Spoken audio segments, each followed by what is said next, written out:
अस्सलामुअलैकुम वरहमतुल्लाहि ताला वबरकातुहू। अज़ीज़ साथियों, आप तक एक बहुत अच्छी वीडियो पहुंचने वाली है, मगर मैं आप लोगों को 5 ऐसी चीज़ों के बारे में बता रहा हूं कि अगर उन 5 चीज़ों से बचा न जाए तो अल्लाह तबारक व ताला नाराज़ होता है और अल्लाह तबारक व ताला का कौम पर अज़ाब नाजिल होता है। फरमाया गया, ए लोगों, 5 चीज़ों से बचो इससे पहले कि तुम पर कोई बला नाजिल हो जाए। वो 5 चीज़ें कौन सी हैं? पहली चीज़ है, फरमाया गया, जिस कौम के अंदर नाप तोल में कमी की जाती है अल्लाह ताला उन पर कहत साली मुसल्लत कर देता है और उनके फलों में और उनके खेतियों में अल्लाह तबारक व ताला कमी फरमा देता है।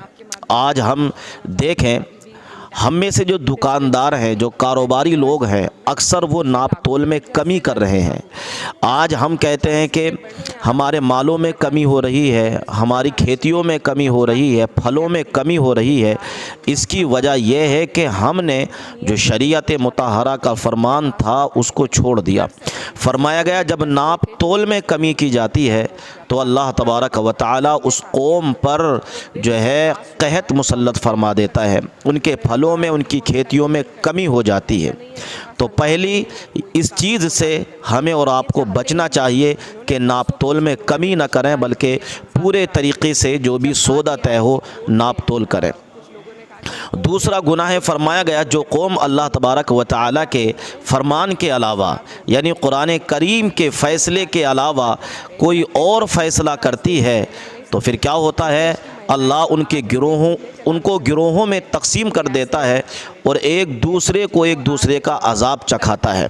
आज देखिए, हमारी कौम के अंदर अगर कुरान अज़ीम के मुताबिक फ़ैसले नहीं हो तो वो फ़ैसला कामयाब नहीं होता है, बल्कि उसमें या तो कोई ख़ामी पैदा हो जाती है, या वो रिश्ता टूट जाता है, या वो फ़ैसला कुछ दिनों के बाद ख़त्म हो जाता है। सही फ़ैसला वो है जो कुरान व हदीस के मुताबिक किया जाए। फरमाया गया, जो कौम कुरान व हदीस के मुताबिक फ़ैसला न करे अल्लाह तबारक व ताला ऐसी कौम को गिरोहों में तकसीम फरमा देता है। तीसरा जो है, फरमाया गया, जो कौम ज़कात रोक लेती है, यानी अल्लाह ने जो माल दिया है उसकी ज़कात रोक लेती है तो अल्लाह तबारक व ताला आसमान से बारिश रोक लेता है। अगर ये जानवर ना हो तो अल्लाह ताला एक भी बूंद न बरसाए। अजीज़ साथियों, आज हम और आप देखें, हम में से कितने लोग ऐसे हैं जो अपने मालों की ज़कात दे रहे हैं, कितने लोग ऐसे हैं जो अपने मालों की ज़कात दे रहे हैं, अपना हक़ अदा कर रहे हैं, गरीबों में जो है उनका ख्याल रख रहे हैं, उनकी देख रेख रख रहे हैं। हम में से कितने लोग ऐसे हैं। फरमाया गया, जब ये कौम ज़कात रोक लेती है तो अल्लाह तबारक व ताला कौम से बारिश को रोक लेता है। इसलिए अगर अल्लाह ने दिया है तो ज़कात अदा करें। एक गुनाह यह है, फरमाया गया, जो कौम अपना अहद तोड़ती है तो अल्लाह उन पर उनके दुश्मनों को मुसल्लत कर देता है। यानी जो हमने वादा किया था किसी से, अपने वादे को अगर हम मुकम्मल न करें तो फरमाया गया कि अल्लाह ताला तुम पर दुश्मनों को मुसल्लत फरमा देगा। अजीज़ साथियों, हमें और आपको ज़रूरत है कि जो हम वादा करें उस वादे पर खरे उतरें, उस वादे को मुकम्मल तरीक़े से अदा करें। पाँचवा, जिस कौम में फ़हाशी ज़ाहिर हो जाए उन पर ताउन मुसल्लत होता है। फ़हाशी का मतलब क्या है, यानी बेहयाई, बेशर्मी, बेगैरती जिस कौम के अंदर आ जाती है अल्लाह ताला उन पर ताउन मुसल्लत फरमा देता है, उनको बीमारियों में मुसल्लत फरमा देता है। इसलिए हमें और आपको चाहिए कि ये जो 5 गुनाह मैंने आपको बताए हैं, 5 चीज़ें, इन से बाज आ जाएं और इन पर अमल करने की कोशिश करें, हमारी ज़िंदगी आसान हो जाएगी। आइए छोटी सी वीडियो, इस वीडियो को ज़रूर देख कर जाइए। तत्परता महिलाओं के लिए नहीं है बल्कि चुनावी लाभ के लिए है।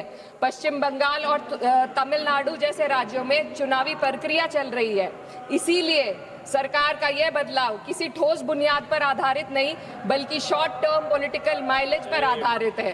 पहले कहा गया कि अपडेटेड आंकड़ों के बिना प्रतिनिधित्व अन्यायपूर्ण होगा और आज उसी सिद्धांत को नजरअंदाज किया जा रहा है। ये और कुछ नहीं, सिर्फ और सिर्फ पॉलिटिकल अपॉर्चुनिज्म है।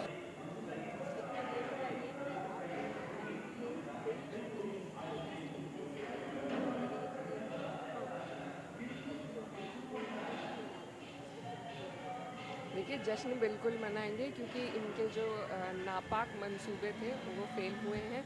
इन्होंने महिला बिल के आड़ में, जो बिल एक बार पास हो गया है, उसके साथ एक ऐसा अमेंडमेंट शामिल करके लाए जिससे ये अपने हिसाब से देश के इलेक्टोरल मैप को बदल सके और अपनी सत्ता को मजबूत करने के लिए ये कारनामे कर रहे थे। तो उसको हमने फेल किया, 2/3 मेजॉरिटी चाहिए थी, तो उसके लिए हम खुश हैं क्योंकि ये जो डीलिमिटेशन है और सेंसस है, ये दो इतने पॉलिटिकली चार्ज्ड इश्यूज हैं जिसको इन्होंने महिला बिल के साथ जोड़ दिया है, जिसकी कोई आवश्यकता नहीं थी।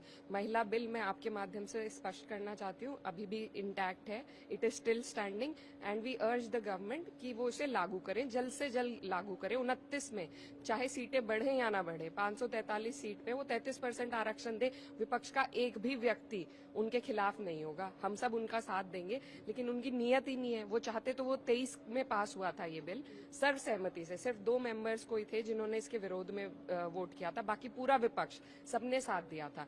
जब वो बिल पास हमला हो सकता है इसको क्यों अनसुना किया तुमने, सड़क मार्ग से सेना जाए क्यों ना मना किया तुमने, मारे जाएंगे बेटे यूं आखिर कब तक सरहद पर, मारे जाएंगे बेटे यूं आखिर कब तक सरहद पर, कब जिम्मेदारी आएगी दिल्ली वाली संसद पर, कब जिम्मेदारी आएगी दिल्ली वाली संसद पर, कब जिम्मेदारी आएगी दिल्ली वाली संसद पर। घड़ियाली आंसू पर भी तुमको ताली दी जाती है, घड़ियाली आंसू पर भी तुमको ताली दी जाती है, जो सवाल तुमसे पूछे उसको गाली दी जाती है, घड़ियाली आंसू पर भी तुमको ताली दी जाती है, जो सवाल तुमसे पूछे उसको गाली दी जाती है।